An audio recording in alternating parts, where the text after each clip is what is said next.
my people, good afternoon. Nice to see you again.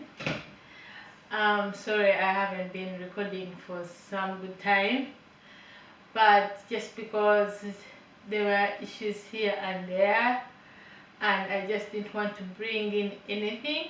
I wanted to bring something that is good and presentable. Maybe I should turn a little bit like this. Nice to see you again. For those who are new here, you're welcome, and please I kindly request you to like and subscribe, and don't forget to smash that notification bell so that you can receive every new video that comes. Today we are going to continue looking at in the area another topic in the area of my qualification, nursing. And actually we are going to look at some of, like, what are some of the bacteria that you have got to be aware of when you start working, when you work in a health center. Yeah. Yeah, sorry about that. I'm feeling a little bit low, but don't mind it. I'm going to try to compose myself. Some of the bacteria that we always try to be aware of and protect ourselves from those bacteria. I made a research. Actually, I know them, but I had to make a research and come up with something that is perfect, so that I don't give you something which is substandard. Usually, when we go to work, we protect ourselves by sanitizing our hands and wearing gloves. Where necessary, we also put on gloves, aprons. But washing hands, sanitizing our hands, and wearing gloves mainly are the main protective measures that every nurse, doctor, carer, they put into consideration. So one of the bacteria is called ESBL. E as in Europe, S as in South, B as in bee, and L as in Ridley. ESBL. That is a bacteria. What is ESBL? I actually put the data on my computer so that I can be able to read it properly. ESBL stands for extended spectrum beta-lactamase. Beta-lactamase are enzymes produced by some bacteria that may make them resistant to some antibiotics. ESBL production is associated with a bacteria usually found in the bowel. So this is a bacteria. It's actually very dangerous. We always try to avoid getting into contact with it, and it's very important when you know that this client has ESBL, you have got to have very good protective measures, as in good hygiene. Okay? Yeah. Another kind of type of bacteria that we are always aware of is MRSA. MRSA, M as in mango, R as in red, S as in south, and A as in apple. MRSA is a type of Staphylococcus bacteria that has developed resistance to a number of widely used antibiotics. The NHS states that you are most at risk of developing an MSR infection when you are in hospital. This is known as healthcare associated MRSA infection and hospital-acquired infection. This is because people in hospitals are surrounded by a large number of people, including patients, visitors, and staff, which makes it easier for the bacteria to spread. Often have an entry point for bacteria to get into their body, such as surgical wounds, burns, feeding tubes, catheter, or intravenous tube.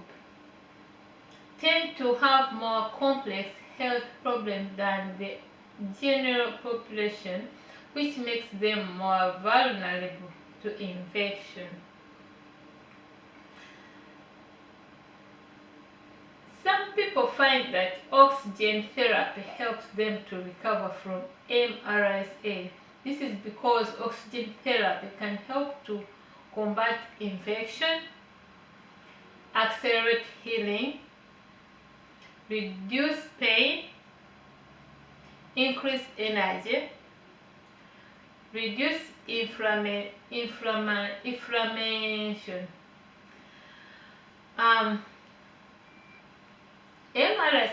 MRSA bacteria, we are always aware when we get when we are informed that that patient has MRSA, we try to protect ourselves so that we don't get infected with that bacteria. Okay, that is another second bacteria. Yeah. Another bacteria that we are always aware of, that that when we get to know that that client has it, or we protect ourselves against or from, is Hepatitis A. This we normally protect ourselves when we are giving injections, so that we don't get this bacteria. Actually, this is a virus. This hepatitis A is a liver infection caused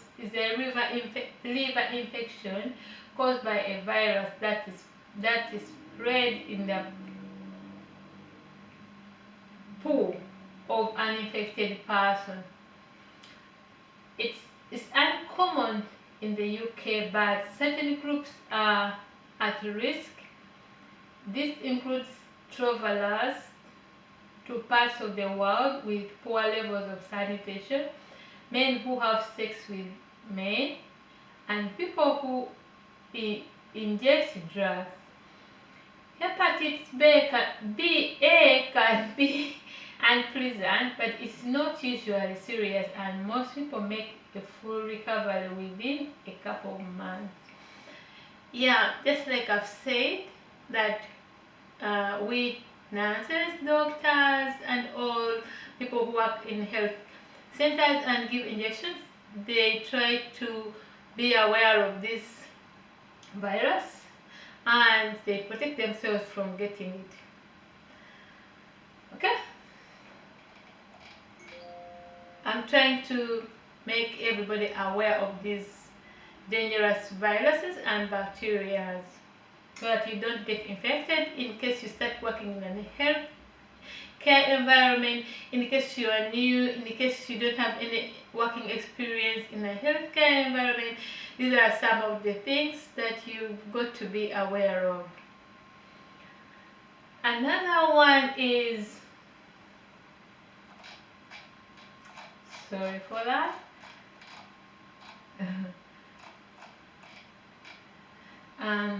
Some people, particularly young children, may not have any symptoms, but hepatitis B can occasionally lasts for many months, and in rare cases it can be life-threatening. If it causes the liver to stop working properly, liver failure, that it can cause the liver to stop working properly, this virus. Yeah, this is what I'm reading from here. Hepatitis A vaccine is available for people at high risk of infection. If yes, we're getting to know here that there's a vaccine that can help prevent the dangers of dying or also of losing your liver, and those vaccines are available in health centers. So if you are not yet vaccinated against hepatitis A, it is very important or advisable that you go and be vaccinated against this one. Symptoms of hepatitis A. Symptoms of hepatitis A develop on average around 4 weeks after becoming infected, although not everyone will get them. Symptoms can include feeling tired and generally unwell, joint and muscle pain, a raised temperature, loss of appetite, sorry for that, feeling of being sick, pain in upper right part of your tummy, yellowing of the skin and eyes, dark pee and pale poo. So those are some of the symptoms or the symptoms of hepatitis A. So if you get such symptoms, don't hesitate to call a GP and be checked, okay, so that you don't get the after effects of hepatitis A. Okay, we are going to look at another virus. It is called Hepatitis B. Hepatitis B is an infection of the liver caused by virus that spreads through blood and body fluids. This virus spreads through blood and body fluids. What I want to tell you is, whenever we are working, the reason why we protect ourselves is that we don't get into contact with fluids that come from patients, especially like pee, like poo, like vomits, and everything that, all the fluids, blood, whatever fluids that come from patients, we try to protect ourselves from getting into contact, because you never know what is in their fluids and can be transferred to you. Okay, let's continue. It often does not cause any obvious symptoms in adults and typically passes in a few months without treatment. But in children, it often persists for years and may eventually cause serious liver damage. Hepatitis B is less common in the UK than the other parts of the world, but certain groups are at an increased risk. This includes people originally from high-risk countries, people who inject drugs, us, and who have unprotected sex with multiple sexual partners. A hepatitis B vaccine is available for people at high risk of the condition. If you are that kind of person who injects, like all those working in healthcare centers, and they inject people, and Um, Also, people from high-risk countries and people who have sex with multiple sexual partners. If you're the kind of person who has sex with different different people, like 5 or 10, 2, whatever, you are at a very high risk of getting hepatitis B. But all hope is not lost. There is a vaccine that is available for everybody. So if you are not yet vaccinated against this virus, you are advisable to go to the health center, see your GP, tell them that you want to get this vaccine, and you will get it. And you will not be at risk of getting hepatitis B, and your liver will be protected. Okay, let's continue. Symptoms of hepatitis B. Many people with hepatitis B will not experience any symptoms and may fight off the virus without realizing they had it. If symptoms do not develop, they tend to happen 2 or 3 months after exposure to the hepatitis B virus. Symptoms of hepatitis B include flu-like symptoms, including tiredness, a fever, a general itches and pains,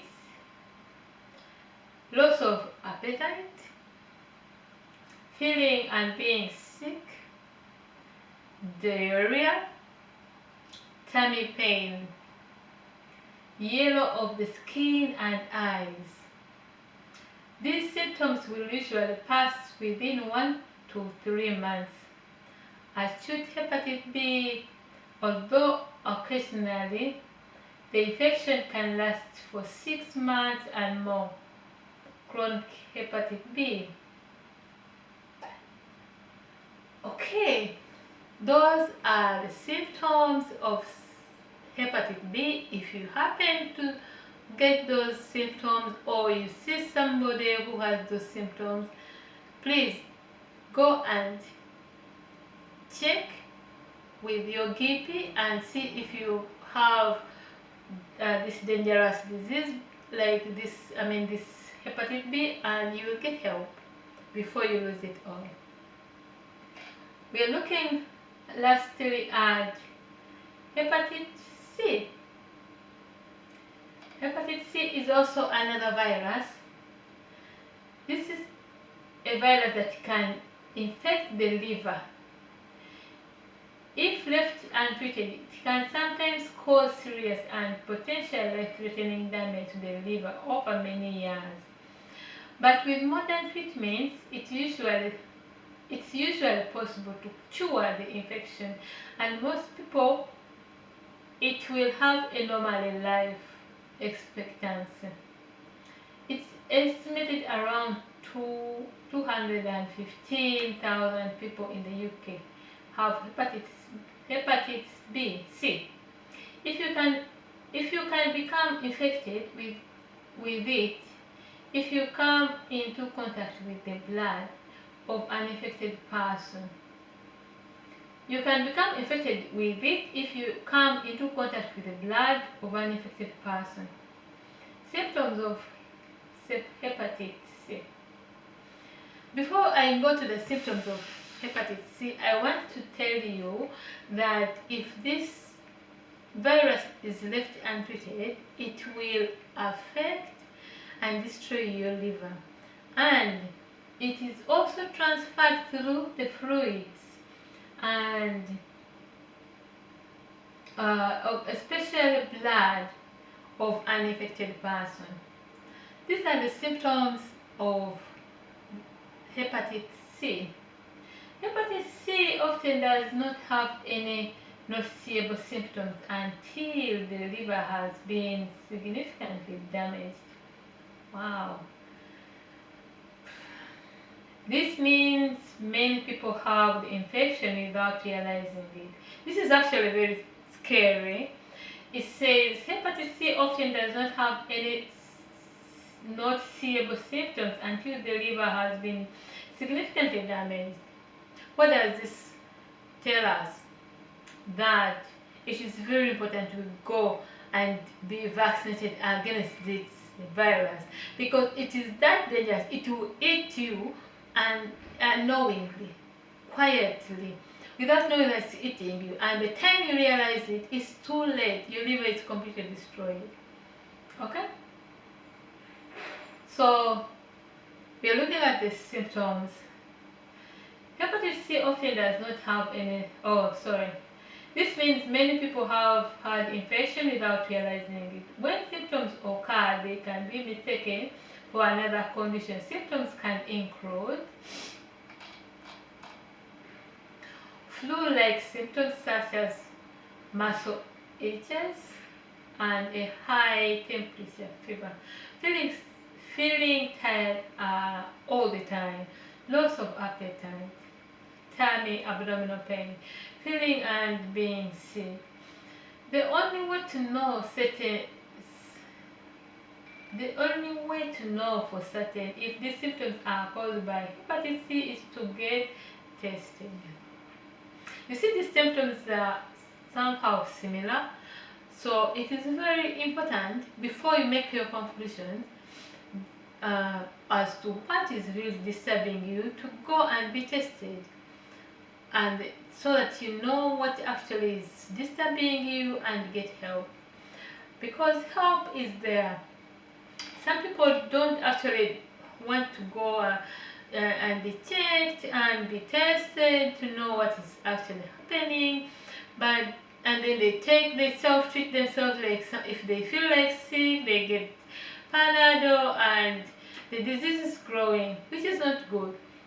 Really, I advise you, go and be tested if you get things that you don't understand, if you start feeling things that you don't understand. Okay, lastly, we are going to look at a very common disease, but not very common these days.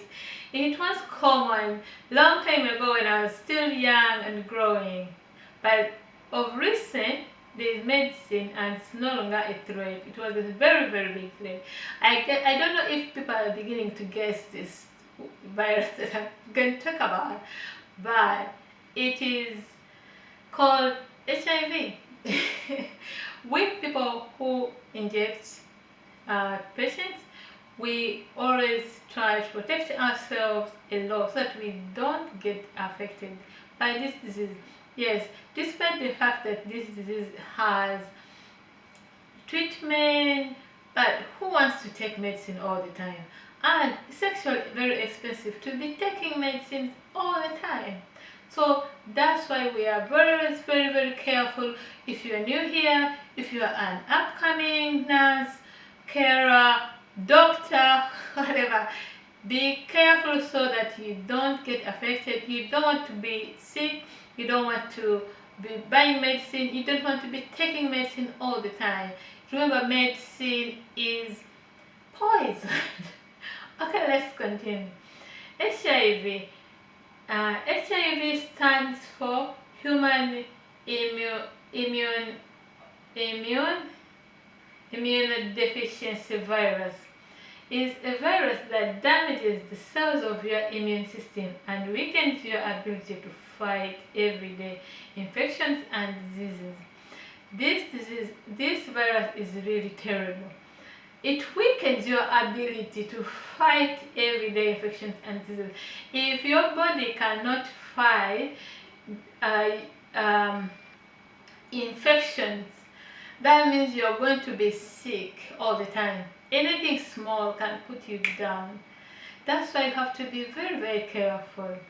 There are so many ways in which people can get infected with this virus, but one way of getting this virus affected by this virus is through injections and piercings. Yes, and also, like, it is also sexually transmitted, so people be careful before you have live sex with your newly found lover. make sure that they are negative, HIV negative. It doesn't take long to know that you are HIV negative or positive. So before you give in, please try to get tested. Okay, we are continuing. AIDS, acquired immune deficiency syndrome, is the name used to describe a number of potential life-threatening infections and illness that happen when your immune system has been severely damaged by HIV virus. While AIDS cannot be transmitted from one person to another, the HIV virus can. There is currently no cure for HIV, but there are very effective drug treatments that enable most people with the virus to live a long and healthy life. With an early diagnosis and effective treatment, most people with HIV will not develop any AIDS-related illness and will live a near normal lifespan. What I got from this is there's no cure for AIDS, but there's treatment. You can take medicine every day so that you can live a normal life. But remember what I said, you are taking medicine every day. It's not cheap, it's not for free, and medicine is poison. Okay, so it's very important to put that into consideration. Let me tell you one story. One time I happened to go for an HIV test. What do I say? I was living in a long distance relationship, and my boyfriend came to visit me, so we had intimacy, as lovers. So it was very important for me to go and check my status, so I had to go. So when I went, it was terrifying.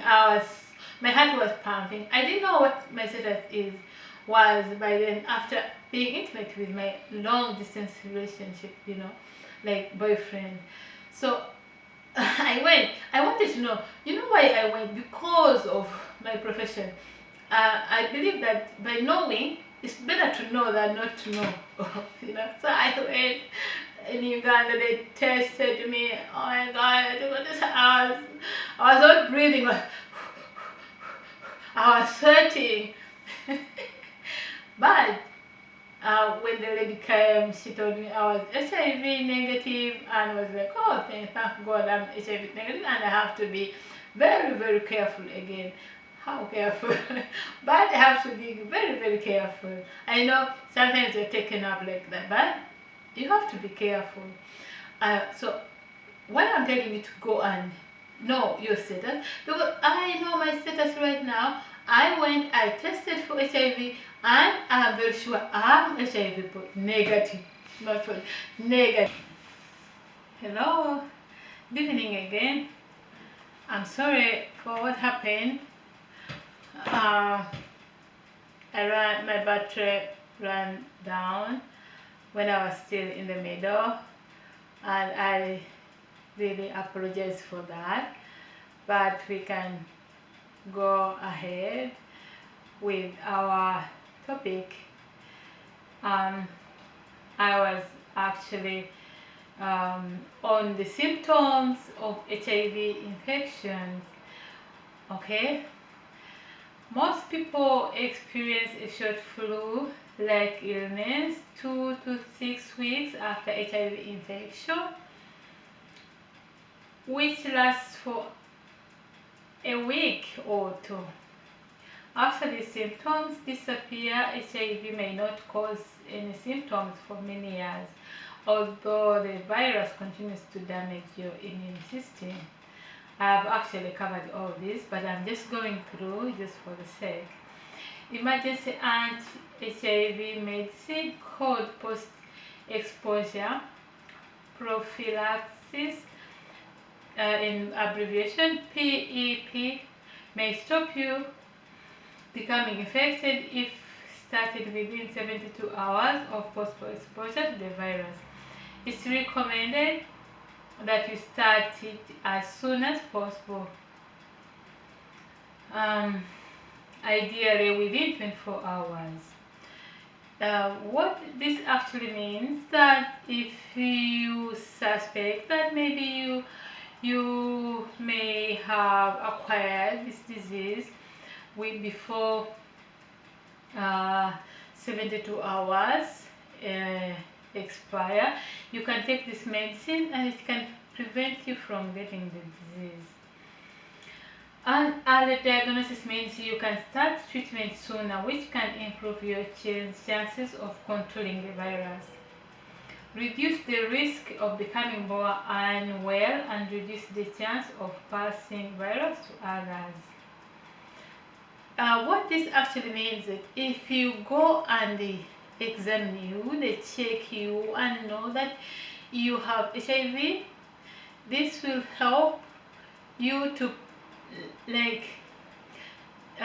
to get treatment early, and also prevent other people from getting the virus from you, because you can spread the virus not knowing that you really have the virus. So if you go early and check yourself, it can save your life and save the lives of others. Okay. Both positive and negative HIV tests may need to be repeated 1 to 3 months after potential exposure to HIV infection. This is known as the window period, but you should not wait this long to seek help. Actually, they're saying that you take an HIV test three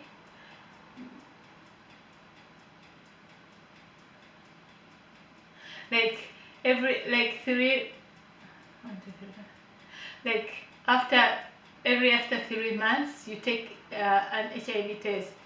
After that, you may be sure that you really don't have the virus, if I understood correctly. Clinics may offer a finger prick blood test, which can give you a result in minutes, but it may take up to a few days to get the results of more detailed HIV tests. Home testing, actually these days things have been so much improved. Long time ago, the HIV tests used to take long time to get out, but these days they'll test you today and they'll give you the test today, and you will know whether you're positive or negative, and it will not be this prick on your finger. No, it will be like from here. Sorry for that. I use that time myself when I'm cooking. It's actually very good. Sorry, we're not going there.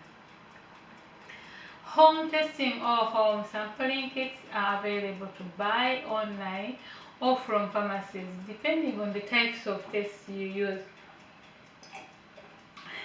Your result will be available in a few minutes or few days. Okay, I didn't know that you can test yourself at home. You buy the kits from online. If your first test suggests you have HIV, a further blood test will need to be carried out to confirm the result. Wow! If this is positive, you will be referred to a specialist HIV clinic for some more tests and a discussion about your treatment options. Treatment for HIV. Antiretroviral medicine are used to treat HIV. They work by stopping the virus replicating in the body, allowing the immune system to repair itself and preventing further damage. So this is the kind of medicine that is used for treating HIV in the antiretroviral medicine. Okay. These come in the form of tablets which need to be taken every day. HIV is able to develop resistance to a single HIV medicine very easily. but taking a combination of different medicines makes this much less likely. Most people with HIV take a combination of medicines. It's vital these are taken every day as recommended by your doctor. The goal of HIV treatment is to have an undetectable viral load. This means the level of HIV virus in your body is low enough to not be detected by the test. Okay, actually, me, I don't prescribe medicine. I don't go deep in there as into how many times you're going to take the medicine, or how many types of medicine are you going to take. That is the doctor's work. Me, my work is just to administer the medicine that has been prescribed to the patient. So that is the work of the doctor, but I was just going through it so that you know. Yeah, it's very important to know what you're going through and what kind of medicine you are going to take, so you know. Living with HIV. If you are living with HIV, taking effective HIV treatment and being under undetectable significantly reduces your risk and passing HIV on to others.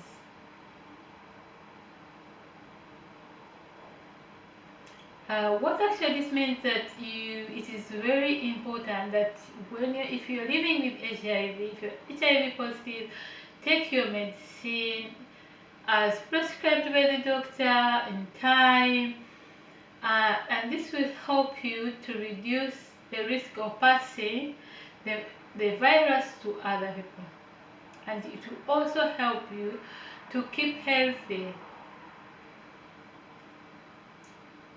You will also be encouraged to take regular exercises. Yeah, what do I mean by regular exercises? Taking regular exercises is vital for everybody, though sometimes it's not very easy depending on circumstances that we are in. But it's very, very important. If you can exercise, please exercise. It will help you. It will help you to live healthy. Yeah. I'm not going to talk so much about that, because you know why I'm not going to talk about that so much. I used to criticize people who don't exercise a lot, because I used to exercise a lot. I used to have everything in place that I wanted to use for my exercise. I used to go jogging, I used to go gym, I used to go swimming, I used to ride a bike, I mean, everything that I needed for my exercise was available. So when people didn't exercise, I was criticizing them and blaming them. But after experiencing being in a situation where I cannot exercise as I want, I don't have money to pay for gym, I don't have my bike, I mean, I can't go swimming pool because I don't have money. I know what people go through, you know. So I don't blame them. When I go out running, sometimes it's easy and sometimes it's not easy. So I don't blame people who exercise less. But if you have the ability to exercise, please do. It will help you a lot. I'm also struggling. I'm trying so hard to exercise. Okay, lastly, we are looking at one other virus, and this is actually a very serious virus. I I pray that I never get I ever be exposed to this virus, because it is terrible. This virus is called Norovirus. What is Norovirus? Norovirus, Norovirus, also called winter vomiting bug, is a stomach bug that causes vomiting and diarrhea. It can be very unpleasant, but usually goes away in about 2 days.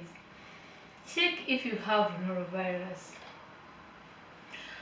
The main symptoms of norovirus are feeling sick, nausea, diarrhea, being sick, vomiting, high temperature of 38 degrees centigrade or above, a headache, itching arms and legs. The symptoms start suddenly within 1 to 2 days after being affected. So those are the symptoms of norovirus. But the most serious symptom that I really get scared of is vomiting and diarrhea. Nobody wants to go to toilet all the time. I mean, run to toilet all the time, passing out everything that you've eaten is terrible. That's why I feel that nobody, not even one person, no home, no hospital, gets this epidemic of norovirus. I really love my clients and I don't want them to get affected, nothing disturbing them. How to treat norovirus yourself? You can either treat yourself or your child at home. The most important thing is to rest and have lots of fluids to avoid dehydration.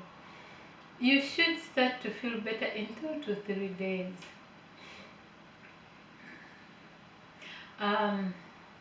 Yes, that's just like you said here, you can treat yourself at home, but you should also try to drink a lot.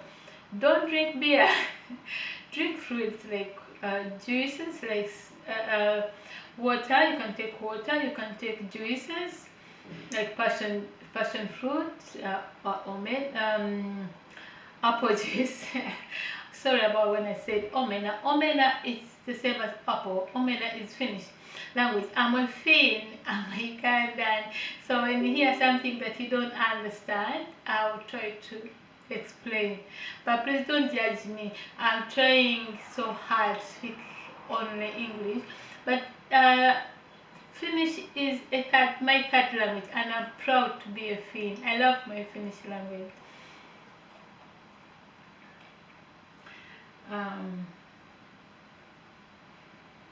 Find out how to treat diarrhea and vomiting in children and adults. School, nursery or work.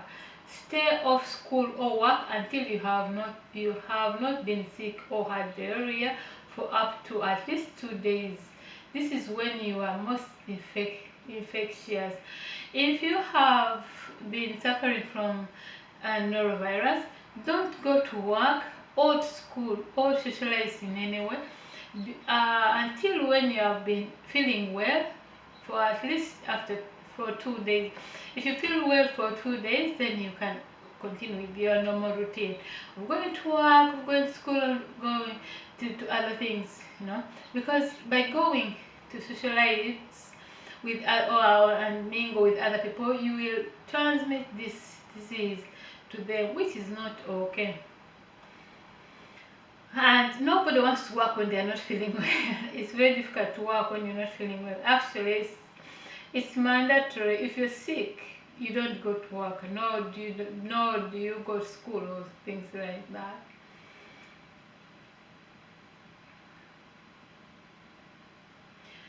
It also says here that do not visit hospitals or care homes during this time. That if you have that virus, if you're sick, don't go to hospitals or care home. I don't know why they're saying don't visit or hospitals, because sometimes you may need care from the hospitals. How norovirus spreads? Norovirus spreads very easily. You can catch norovirus from close contact with someone with norovirus. It's like I've just said, if you get close to somebody who is infected, you may get it. You actually get it. Touching surfaces or objects that have the virus on them, then touching your mouth. Oh, sorry.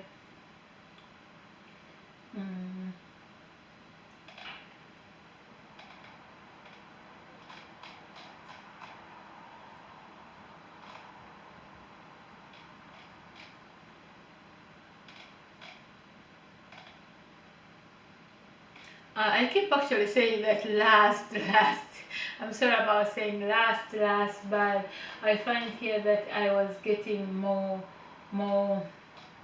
data, more content on things that we have to be careful with. when we are taking care of patients. There's also cough. If you realize that your patients are coughing, sorry, you can put on a mask so that you don't get that cough, because it's very irritating and disturbing. Also, if it's you who is affected, you're the nurse and you're affected with cough, please don't transmit the cough to your staff, your fellow colleagues, and the patient. Get a mask as you take your medicine. Get a mask and put on your mouth, so that when you're coughing, you don't spread all the viruses around. You should protect yourself and protect others. Another virus that we, or should I say virus, disease that we're supposed to protect ourselves from is tuberculosis. Tuberculosis is also like cough, but it's more stronger. It's sometimes like chronic. It's people cough for a very long period of time. It's very irritating. So if you realize that you are in that ward where people are sick of tuberculosis, please protect yourself and protect others. Wear your mask. Wash your hands, sanitize your hands, and wear gloves. Wear gloves, yes, and wear the mask. Where necessary, you can also put on your apron. It doesn't kill.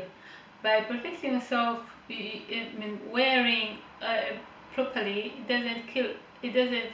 It just protects you. It doesn't bother you. I know it doesn't look like easy, but if you are a nurse, you should know that it's very important to protect yourself. It doesn't cost a thing to protect yourself. Sorry, I'm being a little bit hard. Wash your hands. Lastly, I'm saying, like, wash your hands, sanitize, wear gloves, aprons, and I've said that already. Here in UK, they call it personal protective equipment. Yeah, every health center should be in position to provide the nurses or the healthcare workers with PPE.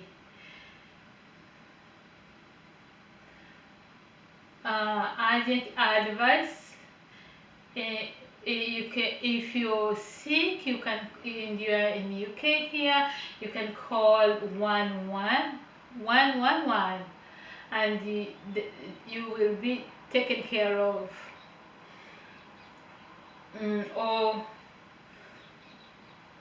Or you can call 999. That is for ambulance and emergency calls, Yeah. Actually, in brief, that's all I had today. All my followers, all my beautiful, good people, if you have any question on any topic that we have covered, please don't hesitate to ask me. I'll always be here to answer. These things, I've studied them and I make more research on them. Thank you very much for following me, and I request you to please love, like, and subscribe on my channel. And don't forget to smash on that notification bell to get every new video that I bring forward. I'm very sorry when I take long to post, but I assure you that I'll try to post as much as I can. Just pray for me that the situation gets better, that I have everything in place. I just don't want to I just don't want to post anything, and I don't want to post when things are not really good. I'm trying to improve my channel to bring good videos. That's why I love you, and I really appreciate that you take your time to come and watch my channel. And with that, see you on another video. Cheers. Bye.